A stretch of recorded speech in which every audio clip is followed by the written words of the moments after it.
vive em união estável? Sabe quais são os direitos e deveres dessa relação? Vamos conversar sobre planos de saúde e suas coberturas. Os estagiários têm os mesmos direitos que os empregados? Bom dia! Começa agora o programa Seu Direito no Dia a Dia. Hoje é dia 28 de dezembro de 2017. Cris, explica pra gente como que é a união estável. Isso mesmo, Ju. A união estável é um tema super importante. Muita gente pode estar vivendo essa situação e não sabe. Então, vou dar um exemplo para vocês. Sabe aquela situação que duas pessoas começam namorando, daqui a pouco estão morando juntos, dividindo as despesas e fazendo planos para o futuro? Esse pode ser um caso de união estável. Se for considerada uma união estável, aí a lei vai prever alguns direitos e deveres para os companheiros. Como que a lei reconhece essa entidade familiar, né? Essa família? Então diz tanto o Código Civil e tem uma lei específica também que trata sobre o tema. O texto é mais ou menos parecido, que diz que é reconhecida como entidade familiar a relação entre homem e mulher que tenha uma convivência pública, contínua e duradoura com o objetivo de constituir família. E se alguém pergunta, poxa vida, eu vivo numa união homoafetiva, será que eu vou ter direito a esses direitos que a união estável prescreve?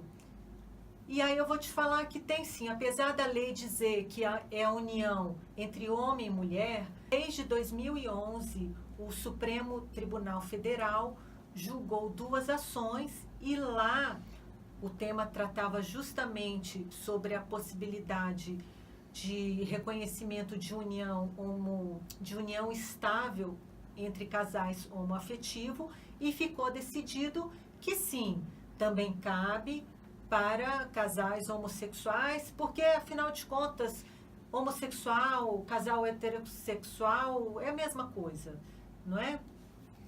E aí, quais são os direitos das pessoas que vivem em união estável? Primeiro, direito de pedir pensão alimentícia ao ex-companheiro.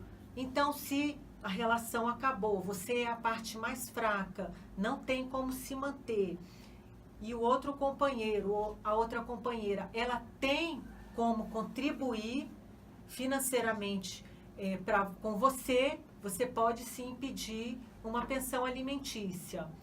Companheiro também tem direito à pensão por morte, tem direito de real habitação, ou seja, se o seu companheiro vier a falecer, ou a companheira, né, vier a falecer, você tem direito de continuar residindo no imóvel que era de ambos ou que era do seu companheiro, da sua companheira, até que você constitua uma nova união, ou até que você case, ou enquanto você viver.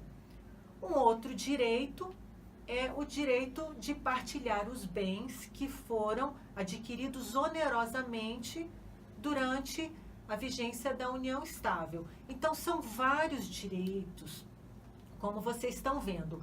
E aí, como é que faz para formalizar a união estável? Tem praticamente 3 formas. O primeiro é você pegar o seu companheiro, a sua companheira, enfim, pegar o seu amor, ir no cartório e fazer uma escritura pública de união estável.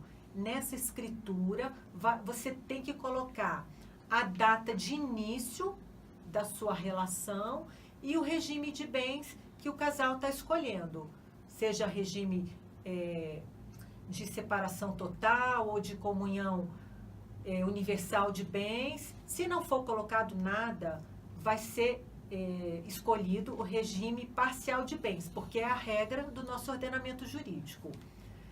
Você também pode optar por fazer um contrato particular. Você não quer ir no cartório, fazer escritura pública ou não tem como pagar. Você faz um contrato particular, denominado contrato de convivência. Lá você também deve colocar a data de início da sua relação e o regime de bens que é escolhido pelo casal. Lembrando que o contrato particular precisa da assinatura de 2 testemunhas. E por fim, você pode escolher não fazer nada. Você continua vivendo em união estável. Só que aí, nesse caso, o que vai acontecer?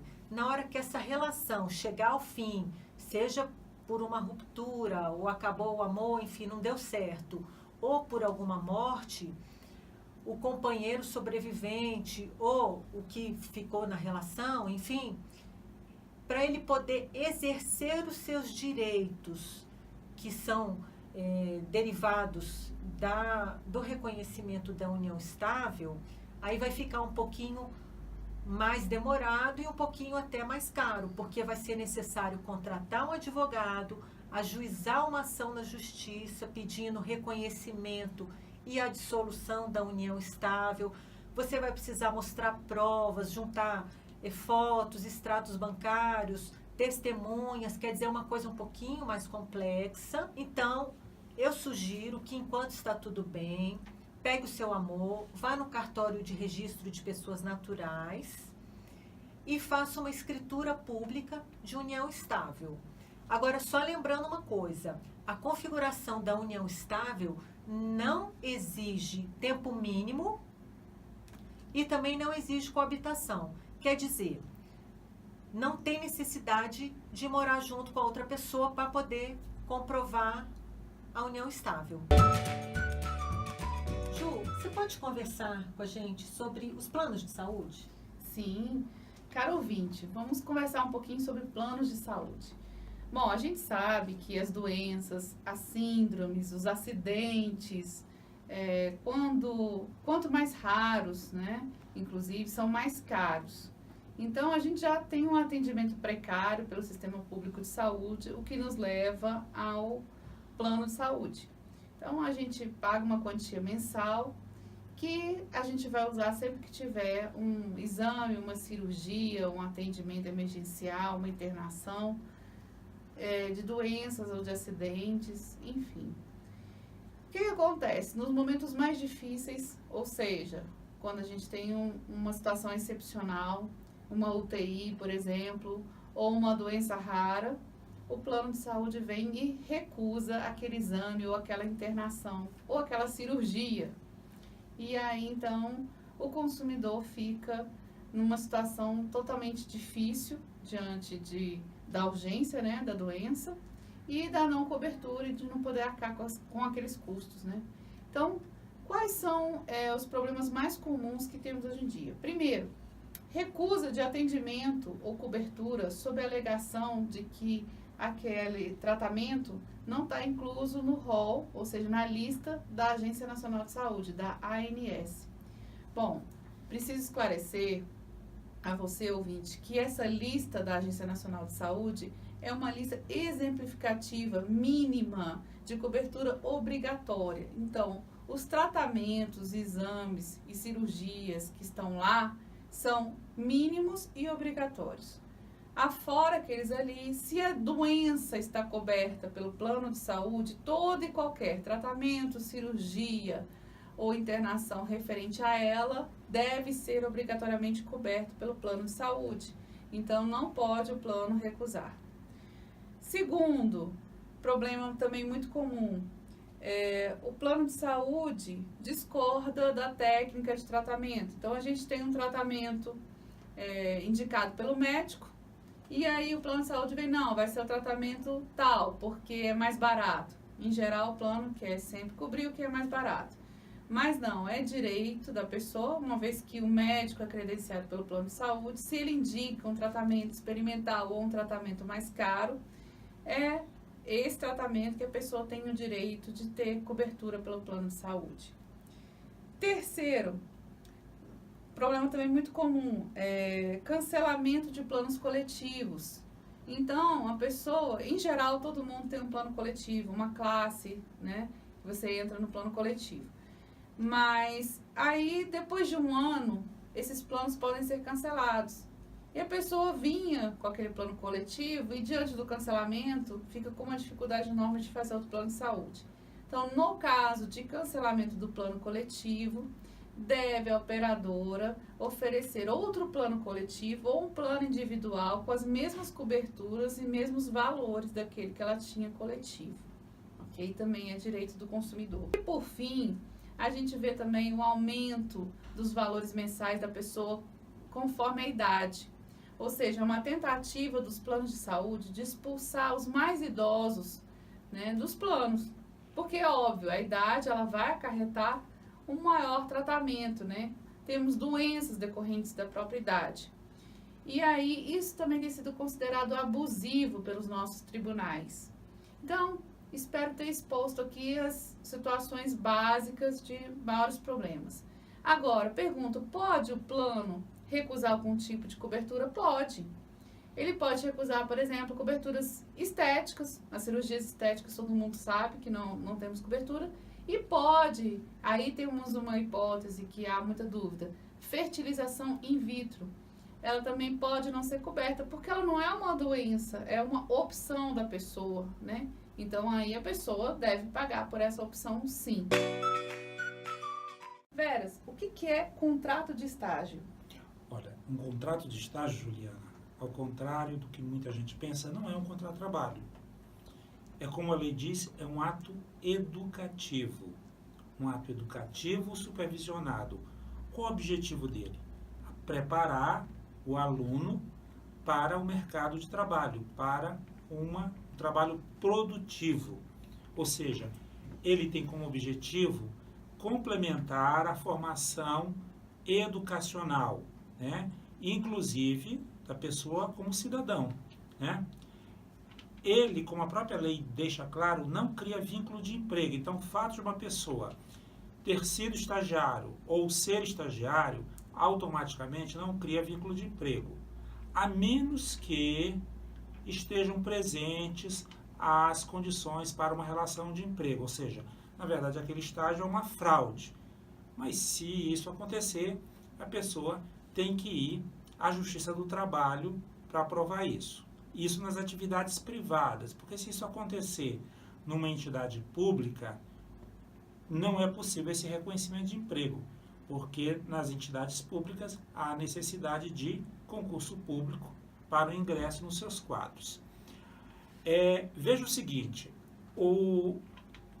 que nível escolar as pessoas podem fazer estágio? A partir dos anos finais do ensino fundamental. E aí inclui ensino médio, ensino profissionalizante e ensino superior. Não há, como muita gente pensa, limite de idade. Então pode ter alguém, um senhor fazendo um curso de direito, né, um curso de administração com 60 anos de idade. Se ele é aluno, né, ele pode ser estagiário, não há nenhum impedimento. Veja o seguinte, toda entidade pública ou privada que contrata um estagiário é obrigado a contratar um seguro contra acidentes pessoais, né? O fato da entidade ser pública, isso não dispensa. O estagiário também tem direito a férias, que a lei chama de recesso para descanso. Então, depois de 1 ano de contrato, a pessoa tem direito a 30 dias de férias, né? Preferencialmente durante as férias escolares. Se o estágio é remunerado, a pessoa tem direito a receber a remuneração também durante as férias. As empresas, as entidades que contratam estagiários, elas têm que reservar 10% das vagas de estagiário para pessoas com deficiência.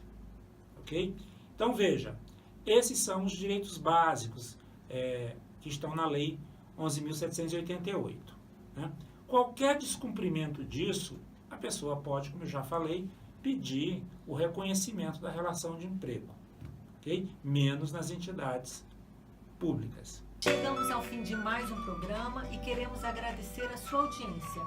E aproveitamos para convidá-los na próxima quinta-feira, a partir das 11 horas da manhã. Bom final de semana! Esperamos que tenham gostado dos temas aqui tratados. Quaisquer dúvidas ou sugestões sobre esses temas ou outros temas, mandem e-mail para seudireitonodiadia@gmail.com ou para o WhatsApp 61992060882. Bom final de semana a todos. Bom final de semana a todos e aguardamos as suas dúvidas. Até lá.